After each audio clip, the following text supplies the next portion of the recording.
ഗുരുഭ്യോ നമ. സ്വാഗതം.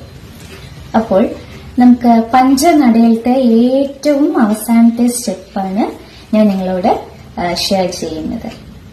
ഈ ഒരു സ്റ്റെപ്പിൽ നമ്മൾ ആദ്യം പഠിച്ചു തന്നെ 1, 2, 3, 4 അതിന്റെയൊക്കെ തന്നെ കണ്ടിന്യൂഷനാണ്. ഓരോ സ്റ്റെപ്പ് കഴിയുമ്പോഴും 1 by 1 ആയിട്ട് വരുന്നത് കേട്ടോ.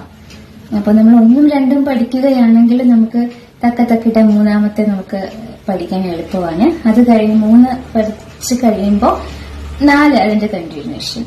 അപ്പൊ 4 പഠിച്ചു കഴിയുമ്പോൾ അതിന്റെ ചൊല്ല് വരുന്നത് ഈ പറയുന്ന പോലെ തക്കധിമ്മി തക്കിട്ട എന്നാണ് 5ാമത്തെ ചൊല്ല് വരുന്നതെങ്കിലും നമ്മളത് കറക്റ്റ് നമ്മൾ പഠിച്ചു പോകുമ്പോൾ ആ 2ാമത്തെ തക്കധിമിയും 3ാമത്തെ തക്കിട്ടയും കൂടെ ചേരുമ്പോഴുള്ള ഒരു സ്റ്റെപ്പാണ് 5ാമത്തെ ഈ പറയുന്ന പഞ്ചനടയിലത്തെ സ്റ്റെപ്പ്. അത്രേ ഉള്ളൂ.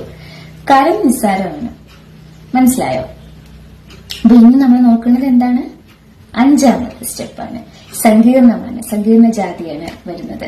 സോ ത ക ധി മി ത ക ധ തി ട അതാണ് വരുന്നത്. അപ്പൊ ഞാൻ അടുത്ത ഒരു വീഡിയോയില് ഇതിന്റെ കൈയും കാലും ഒരുമിച്ച് എങ്ങനെയാണ് നട്ടുവാങ്കമൊക്കെ എങ്ങനെയാണ് ചൊല്ലുന്നത് എന്ന് പറഞ്ഞു തരാം കേട്ടോ. ശരി.